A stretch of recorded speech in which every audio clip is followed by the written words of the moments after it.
All right. Welcome back to Rockford Reading Daily. It's been about a week since we put out one of these episodes. It's been a very tumultuous week. I just recently stood trial for two disorderly conduct charges and a obstruction of justice charge. Was found guilty on all three of those charges by a jury. It was not a jury of my peers. There was not a single black person that sat on the jury. There was not even a single black person that came in the jury pool. So that is the way that things are being ran out here in racist Winnebago County. However, the show must continue. The struggle continues. We cannot allow any setbacks to hinder us from continuing to try to end police terrorism, mass incarceration, and racial injustice in Winnebago County. And so I will await sentencing in February for these charges. I still have about 7 or 8 more cases I have to fight, and I will continue to fight all of those cases. However, what we are here for today is to continue the Rockford Reading Daily episodes. We've been reading Citizens, Cops, and Power, and I want to thank everybody who's been listening to these episodes for the past couple of months that we've been putting them out. I want to apologize for this break in releases that we've had here. My plan is to not allow another one of those breaks to manifest again if it is within my power. So I'm going to do my best in these next couple of days to record episodes and finish reading Citizens, Cops, and Power. Pick a new book first to move on to and get some pre-recorded episodes of that together so that way these can continue to come out on a daily basis.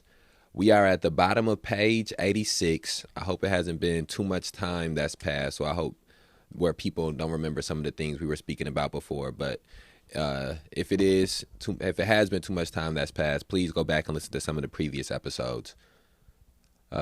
Here, let's pick up at the bottom of page 86. And we are reading Citizens, Cops, and Power, Recognizing the Limits of Community by Steve Herbert. The Project of Generativity. Subservience and separation do not exhaust the means by which the connection between the citizenry and the police is constructed. In each of these approaches, state and society are considered distinct, and the state is either responsive to or shielded from society.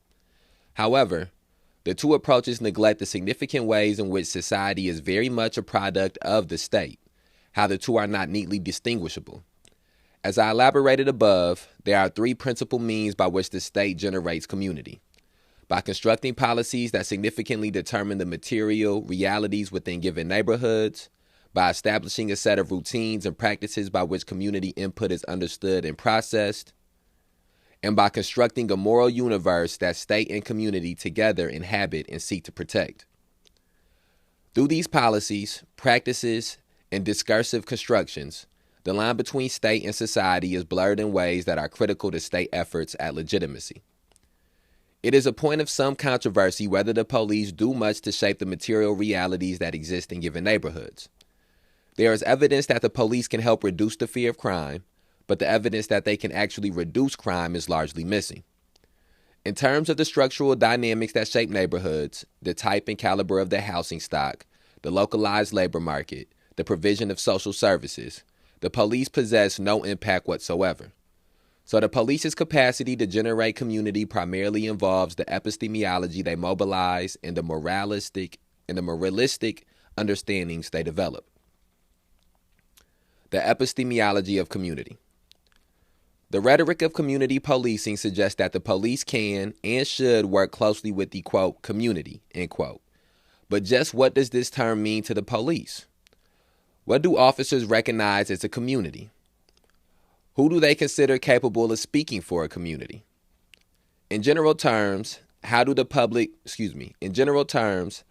police channel and make sense of the input they receive from the public? What was striking from my conversations with police officers was the fact that the term, quote, community, end quote, possessed very little resonance.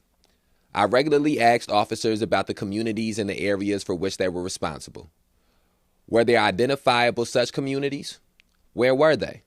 Of whom did they consist? Were they aware of any formally or informally organized community groups focused upon issues of crime and disorder? If so, How did they understand the connection between any such groups and the police? These conversations revealed that the officers' geographies were structured primarily by those, quote, problem locations, end quote, to which they were summoned most regularly. The key locales on their mental maps were the hotspots that elicited regular calls for service: a public housing facility, a block where outdoor drug sales were apparently common, a row of adjacent houses reputed to be home to gang members. In some cases, officers knew well many of the residents in these areas of particular concern. One officer, for example, took me down an especially notorious block and briefly described the residents of nearly every single building. But that same officer knew almost nothing about areas to which he was not regularly summoned. As we drove along a major thoroughfare, he waved his hand at a neighborhood to our right and said, quote, "That's all residential," end quote. That area, he implied, was full of stable homeowners and thus of no interest. Indeed, nearly every officer with whom I rode spent their discretionary time either cruising along major streets or visiting hotspots.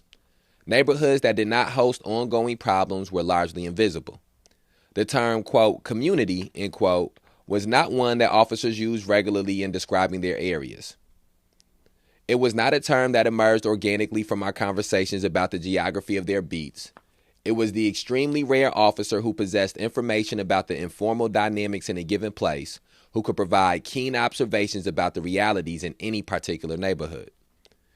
Any such detailed knowledge was almost exclusively confined to community police team officers, although even many of those struggled to provide comprehensive explanations of ongoing problems. For their part, officers in regular patrol might know quite a lot about a particular problem location or two, yet their knowledge was limited to the alleged perpetrators of those problems and did not include the wider dynamics in the neighborhood. As I explore in detail in Chapter 4, problems were largely considered the handiwork of a few, quote, bad apples, end quote, who plagued an otherwise peaceable area. The term, quote, community was rarely discussed as either a constituent component of these problems or as a significant player in their resolution. As one patrol officer admitted, quote, "I don't think too many of us spend much time thinking about community," end quote.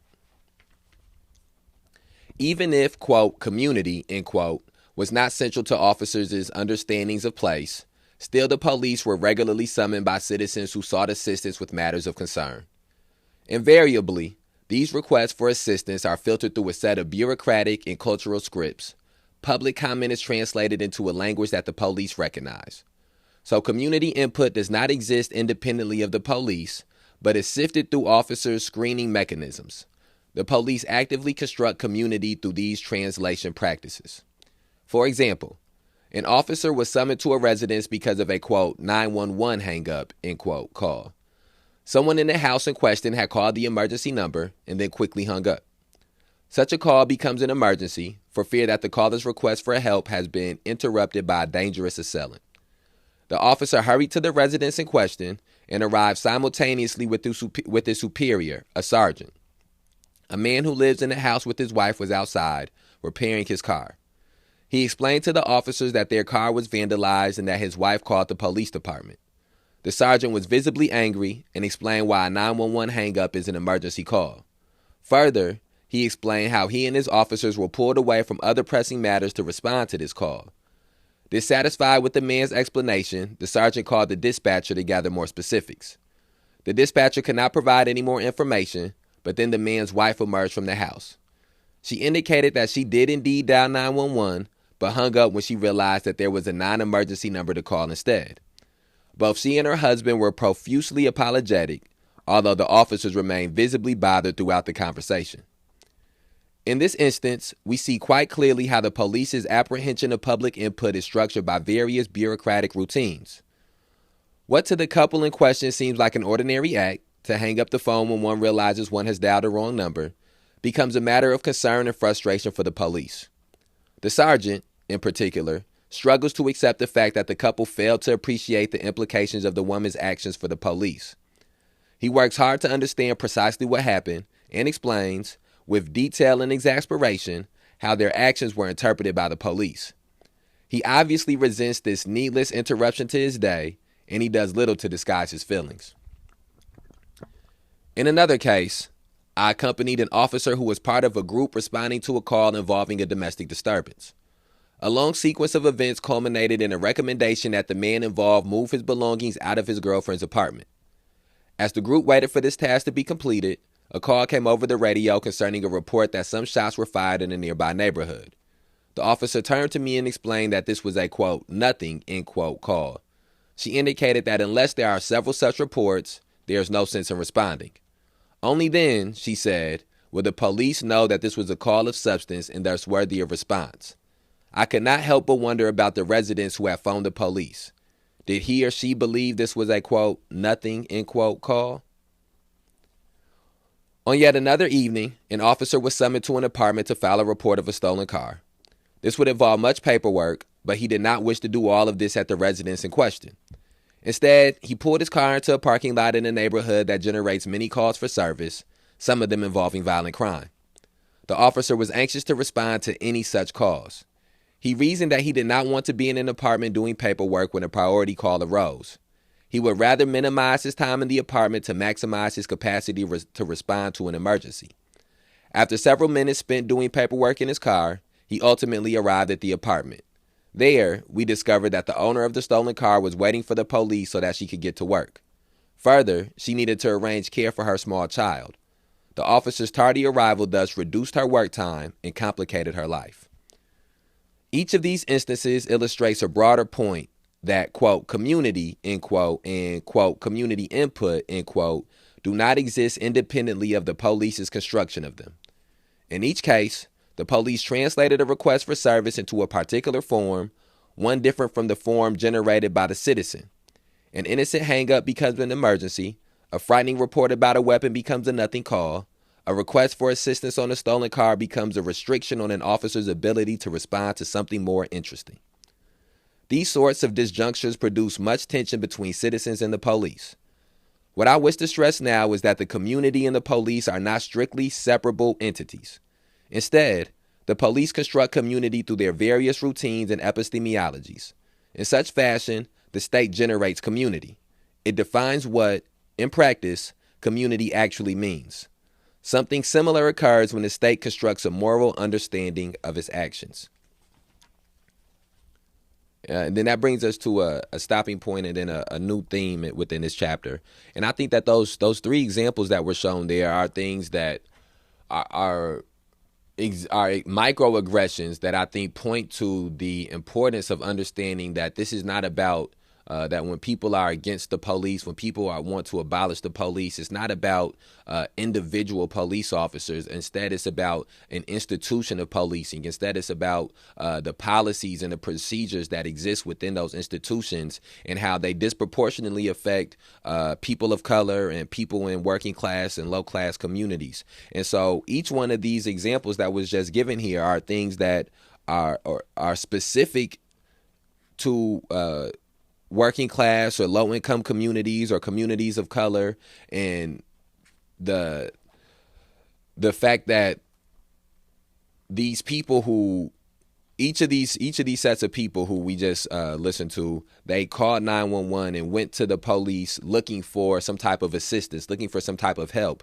And each time you see how the police officer that they have contact with, or the police officers that they end up having some type of contact with, usurp that desire that they had for help, and they replace it with what the police officer believes to be the most important thing, or what the institution of policing says to be more important. And so when somebody calls 911 because their car's been broken into and then they hang up and call another number, for them, they're just worried about trying to take care of their car being broken into.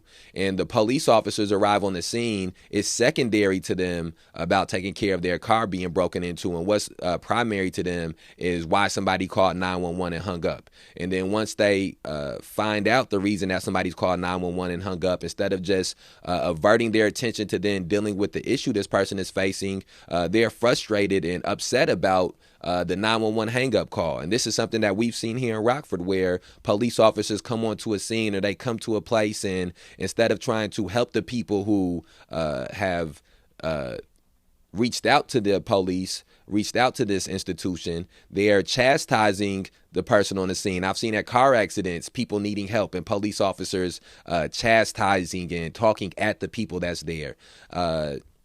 I've had people come to me and tell me firsthand experiences with things similar to that. The same thing with the shots fired call.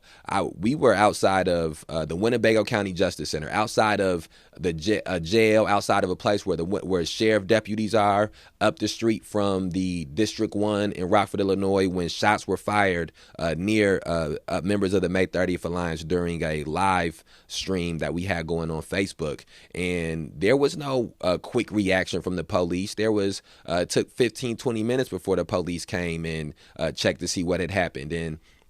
And so that's something that is a regularity. It's people who live in cities and communities within cities and neighborhoods within cities where shots are fired all the time, and the police don't respond to every call of shots fired. The police don't rush to the scene every time bullets are ring out, even after people call. And like that was pointed out here, if they don't get another call, then it's a nothing call. And so that, again, these examples, these real life examples, fly in the face of what the propaganda machines try to tell you policing is and what police officers do, and the protect and serve mentality. And then the final example that they gave there, the young woman whose car had been stolen, who had to she called 911. She's stopping her whole life. There are a lot of people who have not gotten to the place of understanding how the institution of policing is not what they propagandize it to be. And so they still try to lean on this institution for assistance in certain times and in certain situations. And so this woman is leaning on this institution for assistance, and the person who is supposed to be dispatched to her is worried about having a bigger call, or wants something that's more interesting, wants something that's more exhilarating for him. And this woman is just, her whole life is on hold as she waits for this police officer to get here.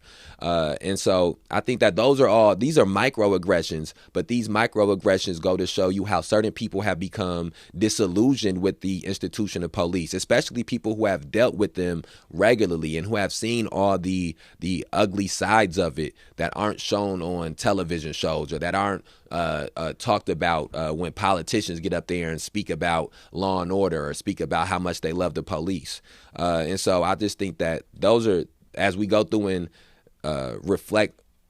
as we go through and read through this chapter, and then we get to the end of this chapter, and this chapter is specifically about the elusiveness of legitimacy. These are all reasons why certain people don't view the institution of policing as legitimate, because they've had these experiences, because their loved ones have had these experiences, and so they can see past the propagandized version of policing that exists. Morality and the police-community relation. One of the most potent and consequential ways by which state actors construct community is by developing a set of moral justifications for their actions. Recall the lieutenant's performance discussed at the outset of this chapter. What made his rhetorical performance so powerful was the sense of moral indignation that undergirded it, the palpable outrage at a punishment apparatus unable to address the threat posed by unfettered car thieves. Cast onto this terrain, car thefts are far more than an inconvenience. They are a plague inflicted upon vulnerable citizens. Further, these citizens deserve more protection than they get. It is the state's moral obligation to do more. By casting criminality in such moralistic terms, the lieutenant fuses state and society in a particularly powerful way. No longer separate entities, each with some influence upon the other, state and society are situated together in a moral combat zone, a transcendental realm where good and evil battle. Quote, community, end quote, thus emerges not as a constellation of citizens with sufficient political agency to help oversee police policy, but rather as a site upon which the virtuous can defeat the unsavory. The police and the citizenry are implicitly joined in an unquestionable pursuit of a moral victory. Note how the lieutenant says, quote, I'm going to tell you the truth, and it's going to irritate everyone in this room, end quote. The possibility of dissent over the moral terms of the battle was inconceivable.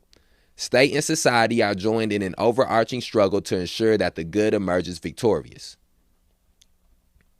This sense of moralism is entrenched within the police's subculture. The coercive authority the police possess is often justified in terms of the aiding good that the police work enables and protects. This narrative cloaks police authority in a penumbra. This narrative cloaks police authority in a penumbra of exalted justification. It legitimates coercion by emphasizing the greater good that coercion protects. One officer, for example, engaged in a rough search of an African-American man he thought might be connected to a robbery in a home occupied by a 10-year-old boy.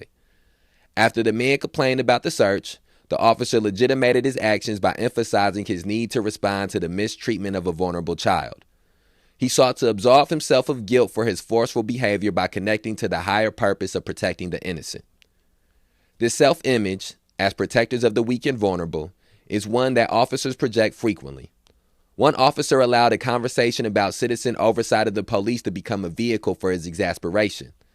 He recalled an incident he had handled a few days earlier where a child was under threat from his mother's boyfriend. When the officer arrived at the mother's home, he was astonished to find that she had barricaded herself into a room alone, leaving her child vulnerable. The officer noted that it was left to him to fulfill this basic responsibility of protecting her child. He drew a clear conclusion. If members of the public were unwilling to place themselves on the line for their own children and wanted the police to do so instead, then they were in no position to criticize the police's work.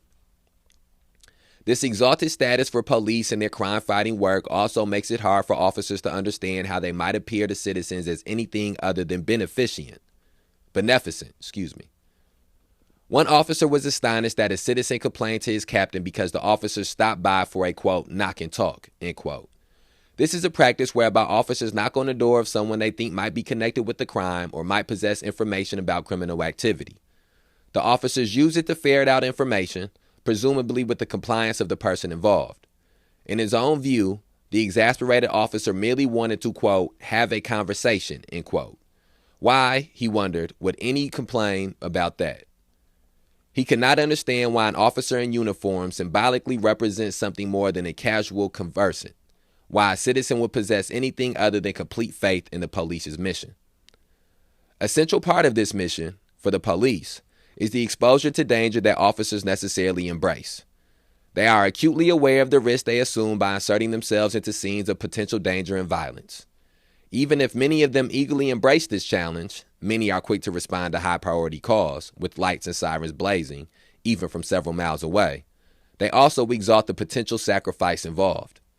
It is of telling significance that officers who died in the line of duty are featured on wall displays in police precincts, a perpetual reminder of the life-threatening nature of police work. It is perhaps not surprising to hear a police officer refer to his colleagues as, quote, men of honor, end quote. He knows that they are pledged to sacrifice themselves to defend the citizenry that they are sworn to protect. Such sacrifices are made worthwhile by the moralistic language officers use to cloak their work. Lives lost are legitimated because they preserve the greater good.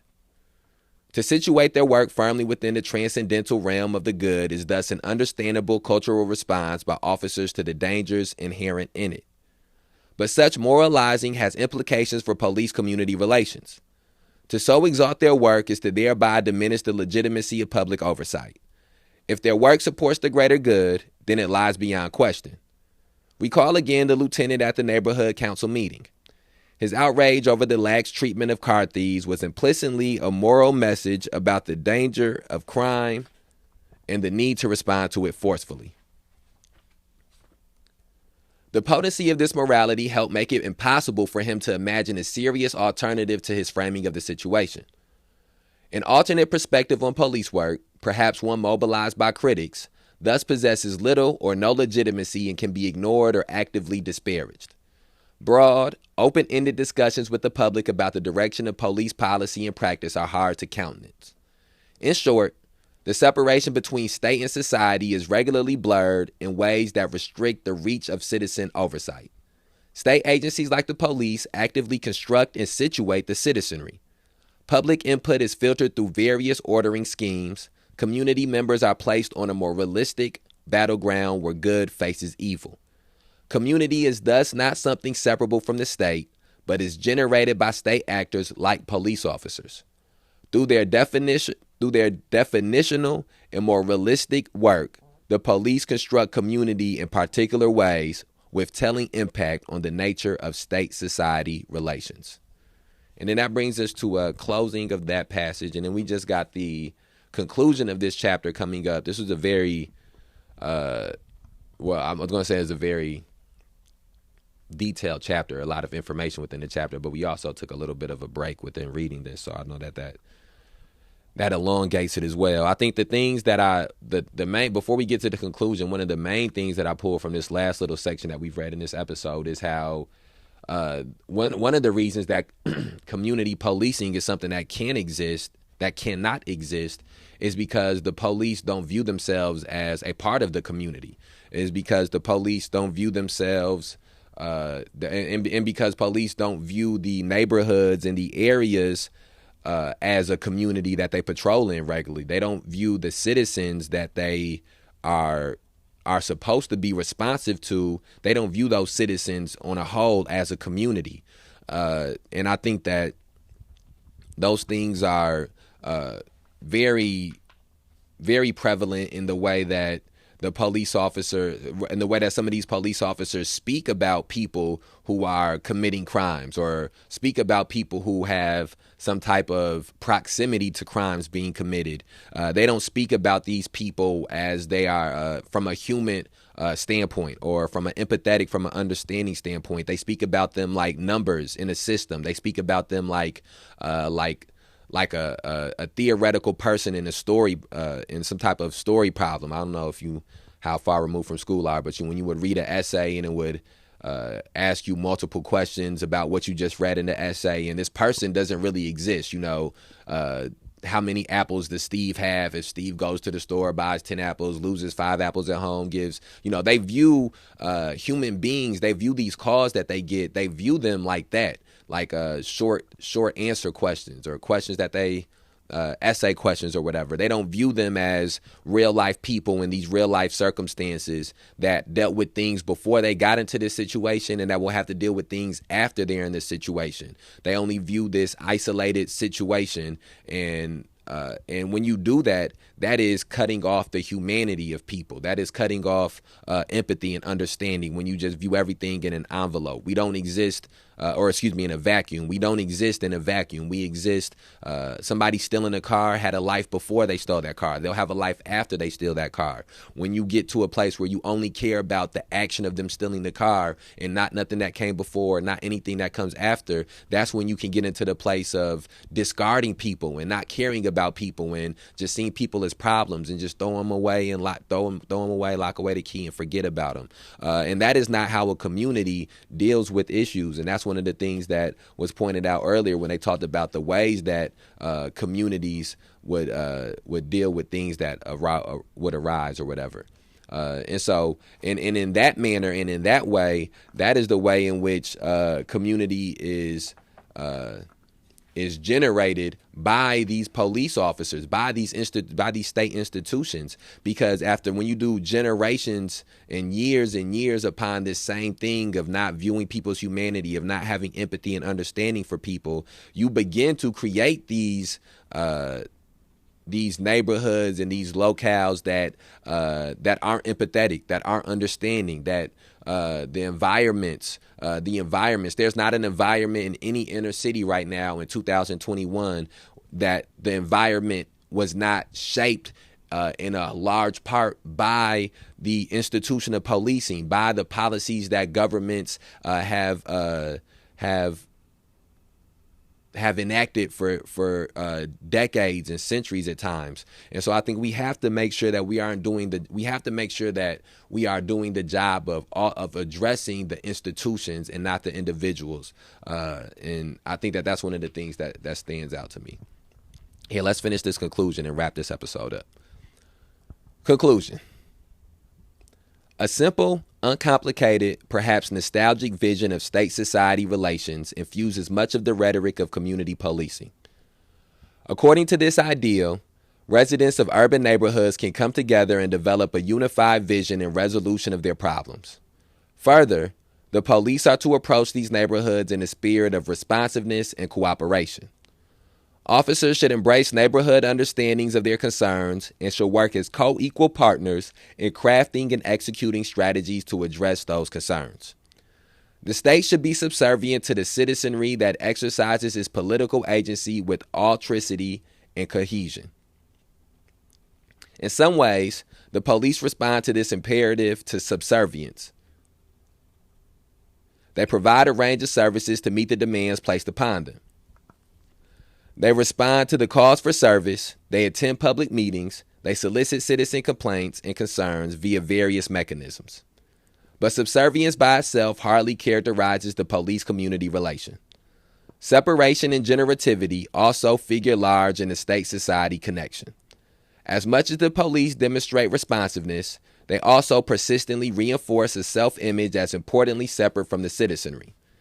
Such separation is often legitimated in terms of the police's need to enforce an abstract legal code that helps protect individual rights, and rightly so, the police do need, at times, to resist unjust demands from parochial social groups.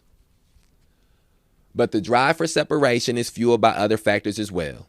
Officers seek protection from their critics, they defend their authority to control the scenes to which they are summoned, they exalt their professional status vis-a-vis uniformed citizens.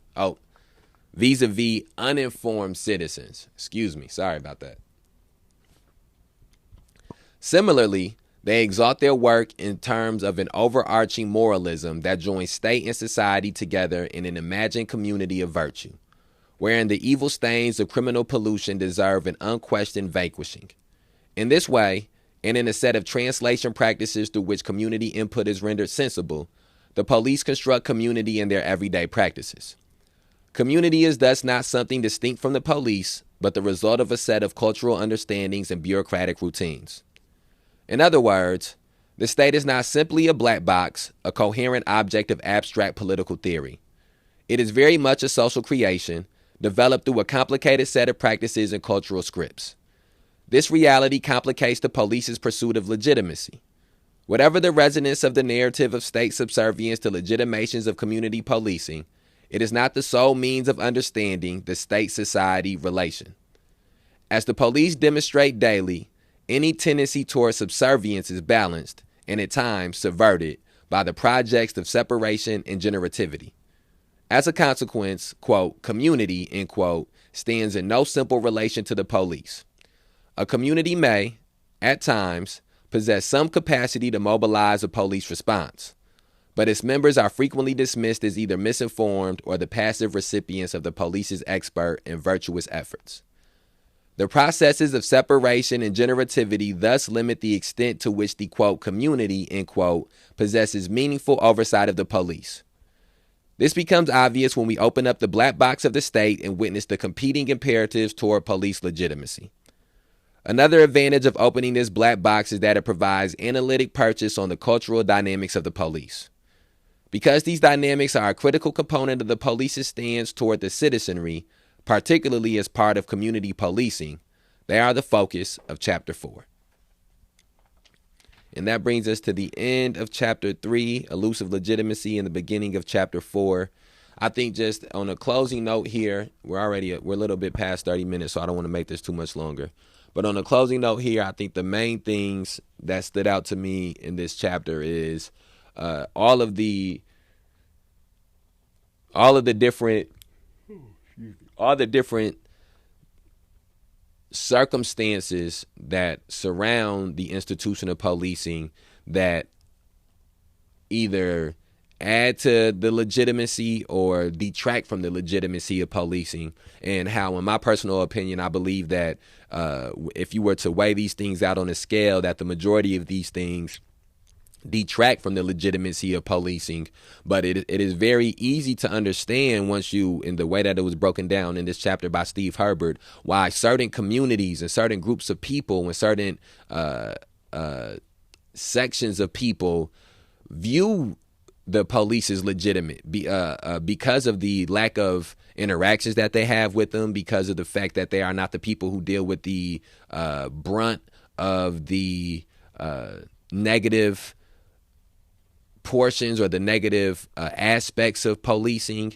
And I think that until we get to a place where we are having these type of conversations where you're diving deep, not just on the surface level. This has been one of the books that, and multiple of these books that I've read have done this, but for the books that we've read so far for Rockford Reading, this has been the book that has gone the deepest past the surface level of some of these issues. And so it's not simply about just police officers shooting people in the streets and killing people in the streets and things of that nature, or assaulting or beating people, but it's about the way that they try to keep the community uninformed, the way that they don't go out of their way to ingratiate themselves in their policies and procedures with the community, the way that they speak to people at these meetings, the way that they view themselves as separate from the citizens in which they're supposed to be, quote unquote, serving. And I believe that all of these things are have to become more mainstream thoughts and more mainstream ideas and more talked about concepts for us to get to a place of understanding why the institution of policing is not absolving our society of some of these evils that are being produced and perpetuated. And so on that note, I want to thank everybody for taking the time to listen. Sorry about us missing a week. Want to try to make sure that that's not something that happens again anywhere near in the future. So share this on whatever platform you're listening to it on, and be on the lookout for the next episode of Rockford Reading Daily coming out tomorrow. All right, we outside.